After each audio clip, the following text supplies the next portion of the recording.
The Lincoln Walk is on the 4th of May at 2 o'clock from Sinsel Bank, and we will arrive at Valley Parade on the 5th of May at 2 o'clock. It's obviously the return, because we've walked down to Lincoln once, and unfortunately now, because Lincoln are out of the Football League, we don't play them, so I thought I'd do it the nearest date to the anniversary of the fire. The last walk was, to be honest, the last walk, I think I didn't organise it properly. I didn't organise it as I wanted organising, should I say. It's far bigger than what you think it is. I had help from Richard and numerous people, but obviously there's certain things that I could have done better, which I didn't do.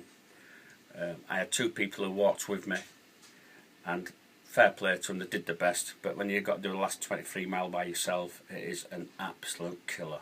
What was the most challenging part of it all? I think the most challenging part was middle of the night, when you're on a bit long black stretch of road, no lights or anything, and there's nobody with you. And that's when the so-called wall that you hit, and you do actually hit a wall, and it's just all in the head then, you just keep going. And then the next part was when I could see Lincoln Cathedral for 20 mile, and it never got any nearer. I think the biggest achievement was the way it was received by Lincoln City.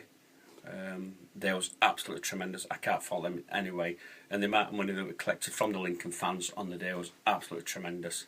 So I think that was, I would say, the most emotional part of the journey, to be honest, was the way that Lincoln treated us, and the way the amount of money that we collected from Lincoln. But the Bradford fans, I love them, so I can't say anything against them. I just hope that they receive us well, and they can give what they can give. And the date that we're coming back on, I mean, what a team to play, Swindon Town, who might be just getting presented with a championship trophy that day.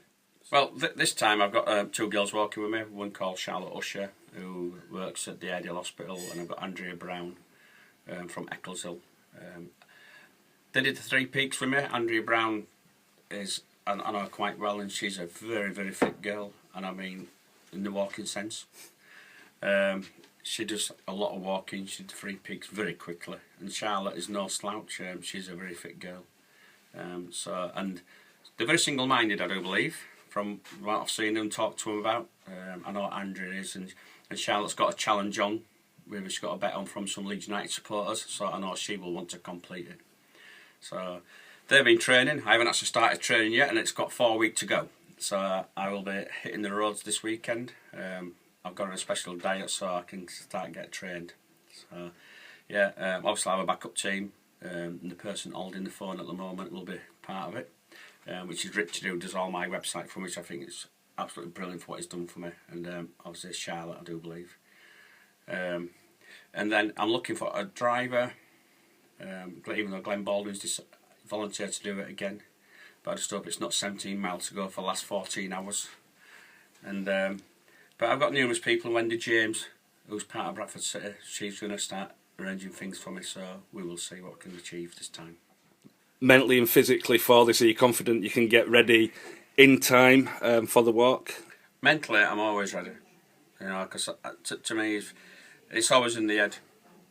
Physically, it's a completely different situation. I haven't walked that far this time, but I didn't walk that far last time, but I reckon 75% is mental, 25% is physical. But I'll get a few good miles in the next 4 weeks, starting this weekend, and then we'll see how we go. If you go onto my website, which is Bantamstrek, www.bantamstrek.co.uk, I do believe. There's a Just Giving site on there. I don't know if Richard's going to change the name, but I'm sure he'll let us know on the... Also, he'll start going on Twitter and Facebook for me, and the numerous things. I'm hopefully, on the Players at Year Award, I'm hopefully going to auction off Kitman for the day, because obviously I won't be here for that day.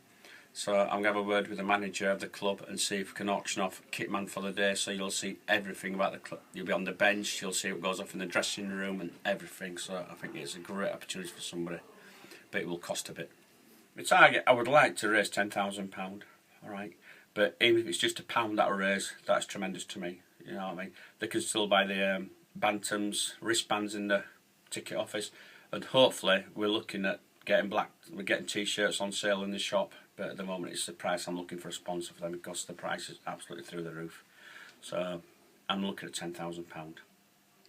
The auction price for the Kitman for the day, that will be on the Player of the Year Award on the 24th of April, and also after the event, we've got the Three Peaks, which the annual Three Peaks we did last year. We had 41 people do that. If we can match that or beat that, it's absolutely tremendous. And we raised about, I think, about £9,000 last year.